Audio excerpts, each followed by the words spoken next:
Wanting to win 50 games is nice and all, but how do the Sacramento Kings actually get it done? Well, I have the key to them reaching that 50 mark, and it has everything to do with the Golden One Center. I'll explain right here on Locked On Kings.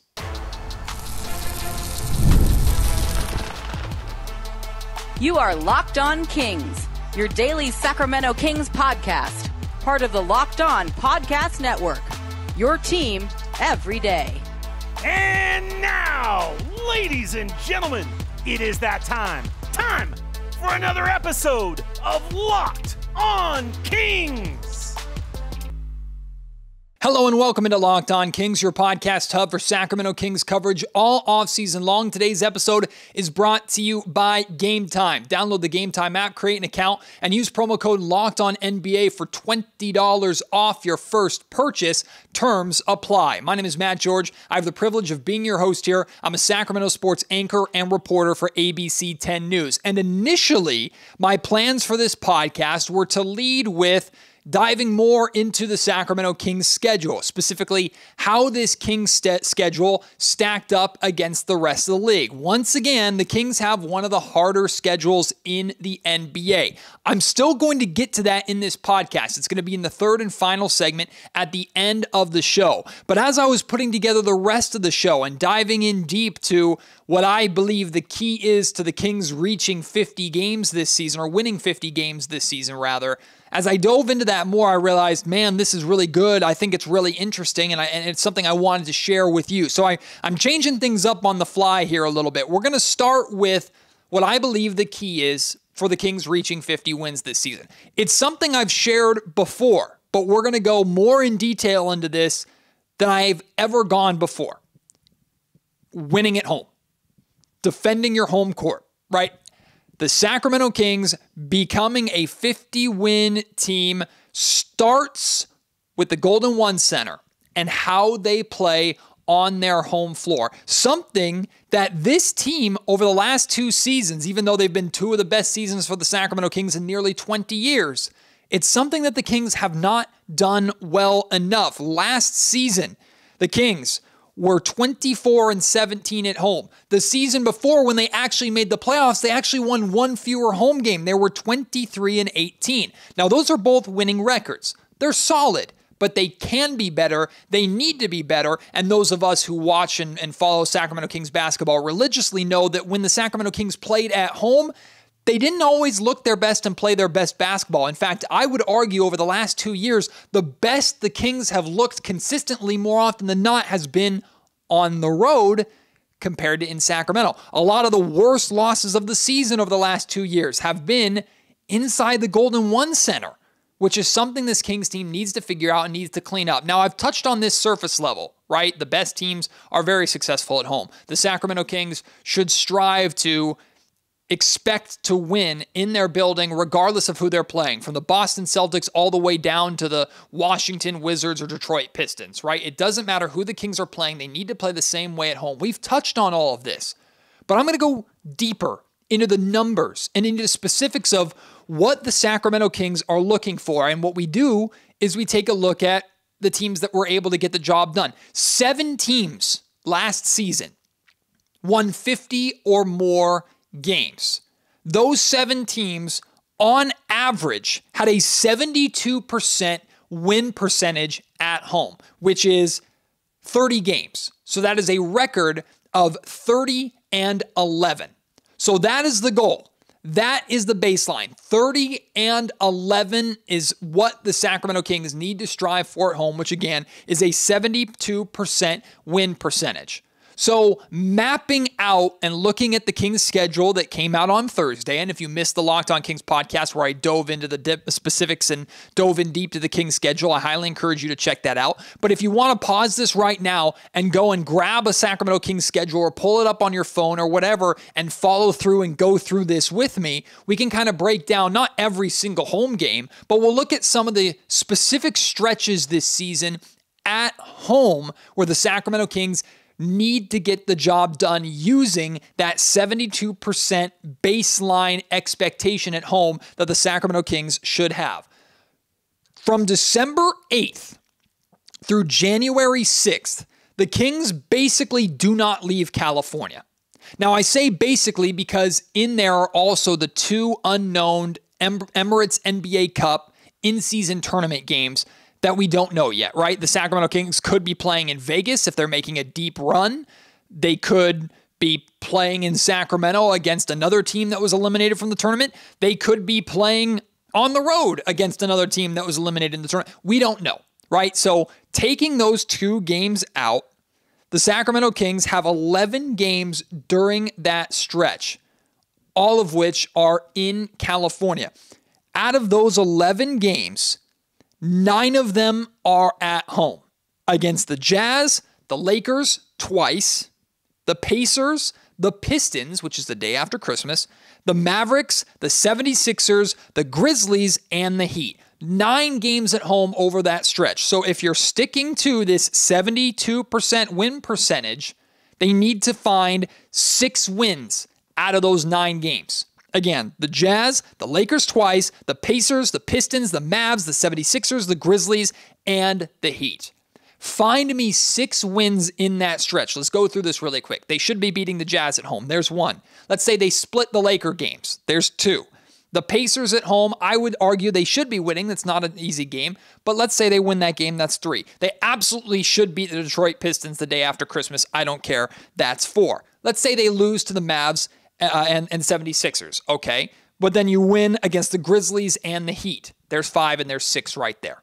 Right now, some of those I might have gotten wrong. The Kings, to reach that or to follow that 73% home win percentage, they need to win 6 of those 9 games. And then the other 2 games during that stretch inside California, but not inside the Golden One Center, 1 is against the Lakers in LA and 1 is against the Golden State Warriors. Let's say you just split those games, right? You go get 1 of them. Now that is 7 wins right there in that December 8th through January 6th stretch. 7 wins towards your 50-win total. Then you have the 7-game homestand from March 17th through the 27th, towards the end of the season. This hopefully will be a secure your spot stretch, right? Hopefully this is a 7-game stretch where the Sacramento Kings are right into the mix and they defend home floor and they win enough games during this stretch to cement themselves as a top 6 seed and a playoff team in the West. If they're trying to create separation from somebody, they can do it here. If they're trying to gain ground on somebody, they can do it here. Here are those 7 games. The Grizzlies, the Cavs, the Bulls, the Bucks, the Celtics, the Thunder, and the Blazers. A 72% win percentage is 5 wins, which means there are room for 2 losses. Now, there's some tough teams in here. So let's say you lose to the Bucks, and let's say you lose to the Celtics, but you beat the Oklahoma City Thunder. Out of those 3 teams, top teams in the NBA, Bucks, Celtics, Thunder, you can afford to lose 2 of those games and still hit that 72% win percentage. Now, of course, that requires you to win the other games, the Grizzlies, the Cavs, the Bulls, the Blazers, right?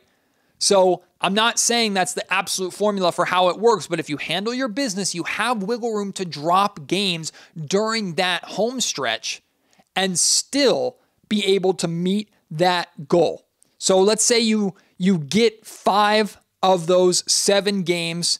You're now at, 12? Yeah, 7 plus 5. So you're at 12 wins right there from the basically month where you don't leave California and that 7-game homestand March 17th through 27th. So now let's talk about the road a little bit because we've ironed out how important home games are. Let's talk about your road expectations. If you win 72% of your home games, which is 30-11, that means you only need 20 wins to reach 50. That means you can go under 500 on the road, slightly under 500, 20 and 21. You can go on the road and you can still reach that 50-win total if you take care of business on your home floor.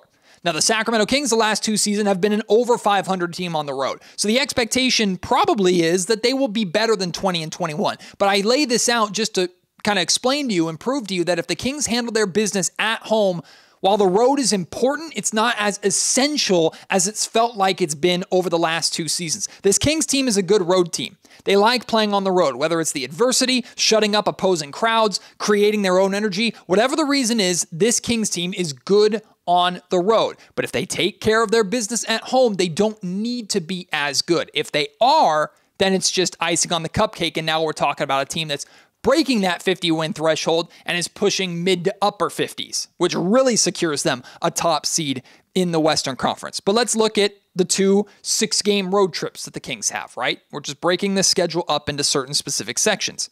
There's the 6-game road trip from hell from January 23rd through February 3rd, where you have Denver, New York, Brooklyn, Philly, OKC, Minnesota.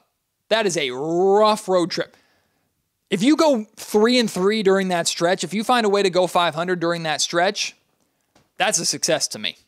The goal is always to go 500 or better on the road on certain road trips. But if you can go 500 on that road trip, again, it's easy to say now when we don't have the context of where the Kings are in the standings. Hopefully, they're putting themselves in a position going into that road trip where they don't need to pick up games there to make up ground. If they do their work ahead of time, especially with that long home stretch in December and early January when they don't leave California, if they do their work ahead of time, they can afford to drop some games on this ridiculously hard road trip and aren't reliant on getting some really, really big wins in order to keep them in the hunt or keep them in the race. That's hopefully the position that they put them in.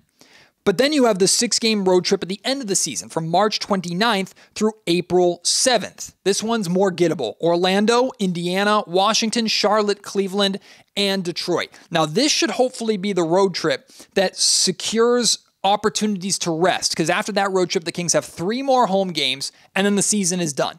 So hopefully this road trip and picking up some wins on this road trip after a successful 7-game homestand, hopefully is what solidifies the Kings are a top 6 team. And if they're still fighting during that time, they're fighting for playoff positioning, not just to get into the playoffs, right? That should be the goal going onto that road trip. You got to go a minimum 4-2 on that trip. You go a minimum 4-2 on that trip, split the other 6-game road trip. There's 7 wins on those 2 trips, 19 total with the home stretches. That means you still need another 31 wins. But there's 19 wins right there from that expectation of win percentage through that 7-game homestand and that long stretch in December and January, plus getting 7 of 12 games on the road during those hard road trips. I'm not saying this is going to happen. I'm not predicting this is going to happen. I'm telling you this is the baseline. This should be the expectation, because if the Kings do this, they are right there. And then there's the importance of a strong start. I'll dive into the how or why starting strong is essential for this Kings team, and I still have to lay out for you the specifics of how the Kings schedule stacks up against the rest of the league and why the Kings, once again, have one of the hardest schedules in the league. That's all still coming here on Locked On Kings. Like I said at the top of the show, today's episode of the Locked On Kings podcast is brought to you by Game Time. If you're buying tickets to any event, but especially a sporting event, you need to be getting them on Game Time. From your NFL football tickets with the NFL season starting, college football tickets. Maybe you want to take a road trip up to Eugene, Oregon to watch the Ducks play, or down to UCLA, or hey, maybe over to Stanford or Cal. Get your tickets on Game Time. And then, of course, when the Sacramento Kings season rolls around, get your tickets on Game Time. Why? Because they have prices that cannot be beat. They have last-minute deals where the longer you wait, and the closer it gets to your event, whether it's a concert or a sporting event, a comedy production, a theatrical production, whatever the case may be, you can save up to 60% buying last minute. They have incredible flash deals and zone deals that you won't find anywhere else. They have an all-in pricing tool, which you need to toggle on. This thing is amazing, and every single marketplace should have this. basically, what you see for each seat, the price that you see when you initially select your seats, that is the price. There's not hidden fees added on top of that that come out of nowhere and suddenly make your $75 tickets into $95 or $100 tickets, right? We all know those hidden fees that are piled in right at the very end that get us. You do not have those on Game Time. Take the guesswork out of buying your tickets with Game Time. Download the Game Time app, create an account, and use code LOCKEDONNBA for $20 off your first purchase. Again, create an account and redeem code LOCKEDONNBA for $20 off. Download Game Time today. Last minute tickets, lowest price guaranteed. So we've talked about homestands and we've talked about road stretches. Now let's talk about the essential of starting strong, or how essential it is to start strong. This has not been something the Kings have been good at over the last 2 seasons either. The Kings, of course, started the 22-23 season famously 0-4. And we were thinking, oh, God. And, of course, they made the playoffs that year. They figured it out. But an 0-4 start.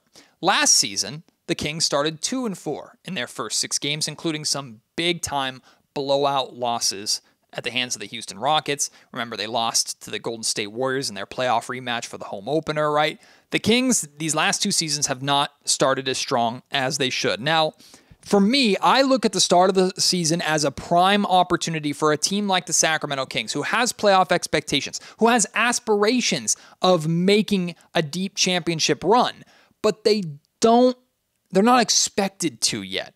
And what you see a lot of the time with these teams, not always, but a lot of times you'll see these teams start to ramp up and really hit their stride in December and January and February. And then by the time they get to March and April, right towards the playoffs, they're clicking on all cylinders. They're trying to rest themselves as much as possible because they have their eyes set on playing in May and June for an NBA Finals run, right? That means early on, the Sacramento Kings have an opportunity to jump on those teams that are ramping it up and also jump on some of those younger teams too, who are trying to figure each other out, right? Now, the Kings will have a figuring out period too. They're implementing DeMar DeRozan into the offense, so there's going to be some figuring out. But for the most part, this Kings core is almost completely the same.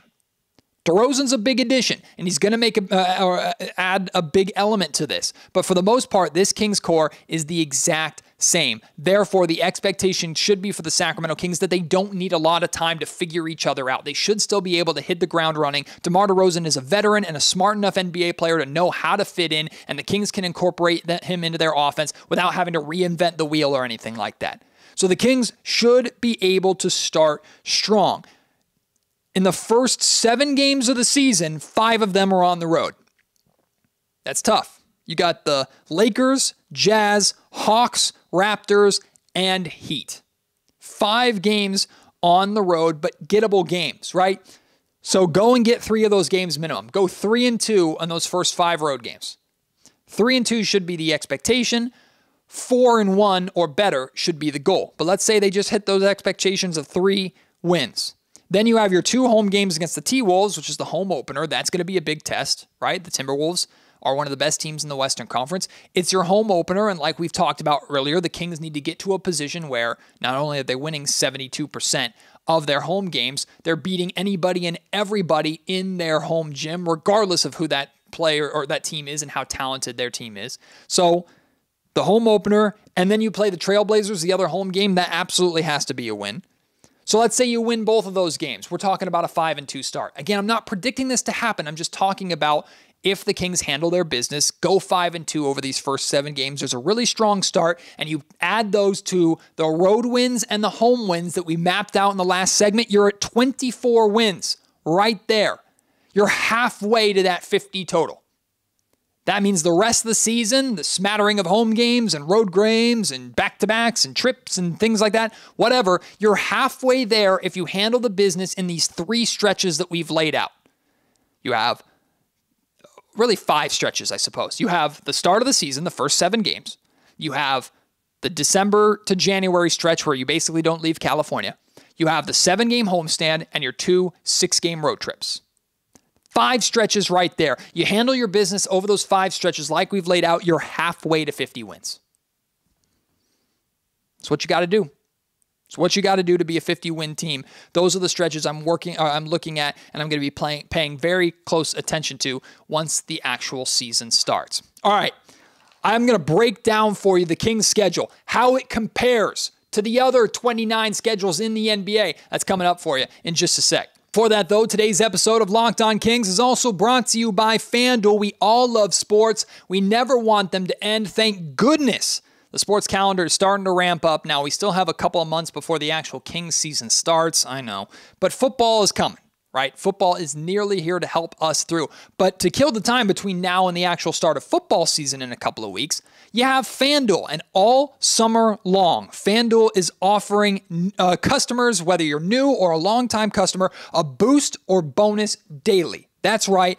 Something for everyone, every day, all summer long. Unique ways to play, unique promos, all sorts of different things that you're going to get all summer long on FanDuel to play in so many different ways, including, hey, you can take the over on the Sacramento Kings win total, which is set at 46.5. So essentially, are they going to win more games than they did last season, or are they not?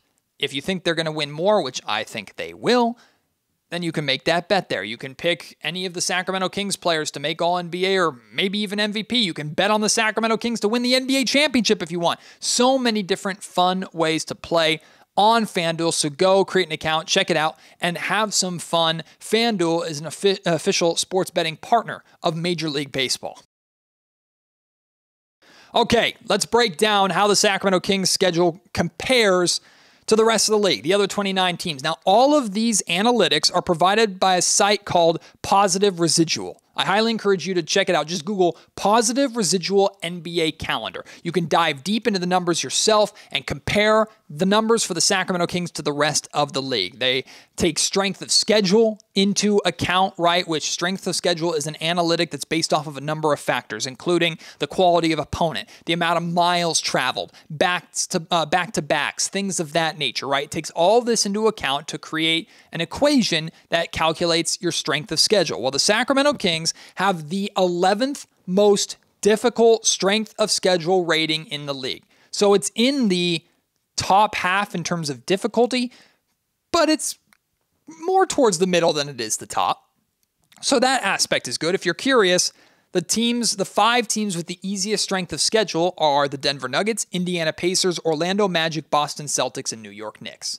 Now, before you go screaming favoritism or anything like that, understand that because these teams are so good, the expectation is that their schedule will be easier because they're so good, and more often than not, they're going to be taking on weaker opponents than themselves. Now, don't worry, because if you want to be mad about something, there is some favoritism that comes into play a little bit later on. We'll get to that in just a second. The 5 teams with the hardest strengths of schedule are the Portland Trailblazers. They're the hardest schedule period, and they're also one of the worst teams in the NBA. The LA Clippers, the Houston Rockets, the Phoenix Suns, and the Brooklyn Nets. 4 out of those 5 teams are in the West. We know the West is more difficult than the East just because of how talented and how many good teams there are in the Western Conference. So that's not surprising there. The Kings have 11 games with the rest advantage, meaning they have not played the night before and their opponent has, which is the 10th most in the league. So they have the 10th most games with rest advantage in the NBA. They also have 11 games with rest disadvantage, which is the 11th most. The Brooklyn Nets have the most rest advantage games with 15, 4 more than the Kings have. The Bucks and the Clippers are tied for the most rest disadvantage games with 13. Now, here's where we get into the favoritism a little bit. As I shared with you on Thursday, the Sacramento Kings have 16 total back-to-backs. That is tied with 10 other NBA teams as the most in the NBA. Last season, the Kings also tied for the most back-to-backs at 15. So the Kings have one more back-to-back this season than they do last season. The good news is there's 10 other teams that are also in that same boat. So it's not like the Kings are on an island by themselves. But here's the frustrating part. When you look back to last year, the difference between the most and the least was 2 back-to-backs, right? The most teams had 15. The teams with the fewest back-to-backs had 13. So only a 2 difference. It's not ideal, but it's better. And the vast majority of NBA was right in the middle at 14 back-to-backs. Well, there are 6 teams with only 13 back-to-backs. So 6 teams have 3 fewer sets of back-to-backs, which is not just three fewer games. We're talking about 6 fewer games where they have to worry about the back-to-backs. 6 fewer than the Sacramento Kings and 11 other NBA teams. And you ready for who those 6 teams are? You got the champion Boston Celtics, the Los Angeles Lakers, the Dallas Mavericks, and the Orlando Magic. Now, there's 2 other teams, but those are the main 4. But of course, the Celtics and the Lakers have the fewest amount of back-to-backs. They also have the most national TV games. That comes into play, of course, but it's favoritism.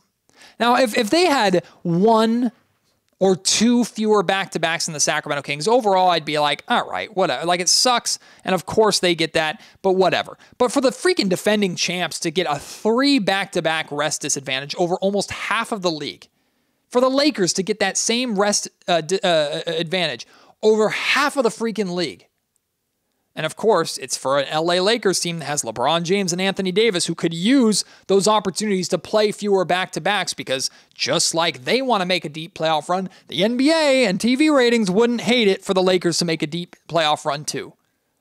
A 3 back-to-back differential is pretty absurd.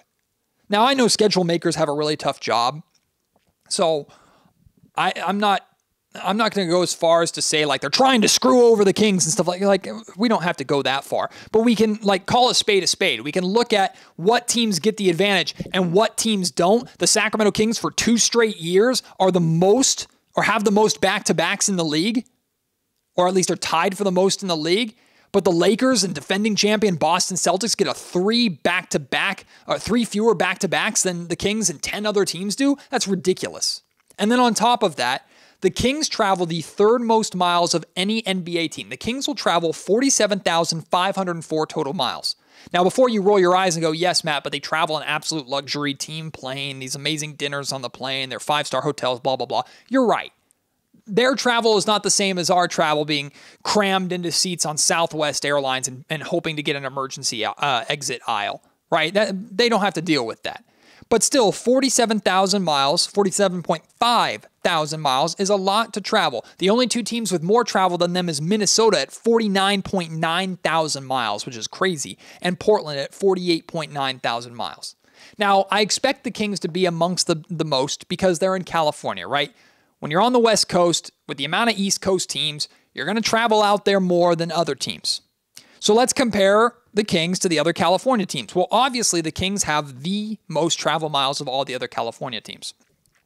The Kings have the 3rd most travel miles of any NBA team. Well, the Warriors have the 4th most at 46,181. That's still over 1,000 miles. It's almost 1,400 miles less than the Sacramento Kings have to travel. Not that big of a deal, but it adds up. The Clippers are right behind the Warriors, the 5th most travel miles at 45,664. We're talking about almost 2,000 miles less than the Sacramento Kings have to travel. And of course, the fewest amount of travel miles in all of the California teams, the Los Angeles Lakers, who don't have the 6th most, or the 7th most, or the 8th most, or the 9th most, or the 10th most. The 11th most travel miles, 43,332. That is a 5,000 mile difference than the Sacramento Kings.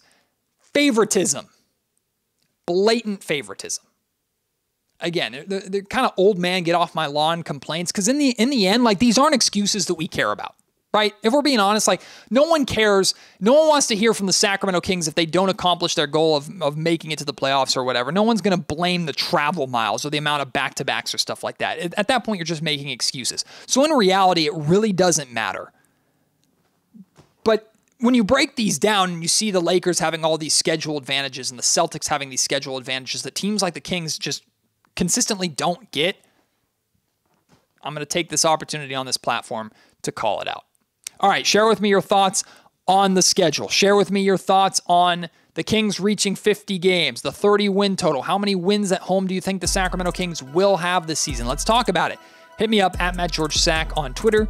You can email me, mattgeorgesports@gmail.com. I'd love to hear your thoughts in the comment section down below, too, if you're watching on YouTube. Appreciate your support. As always, can't wait to have you join me on the next episode of Locked On Kings. Until then, my name is Matt George. You've been listening to the Locked On Kings podcast, part of the Locked On Podcast Network.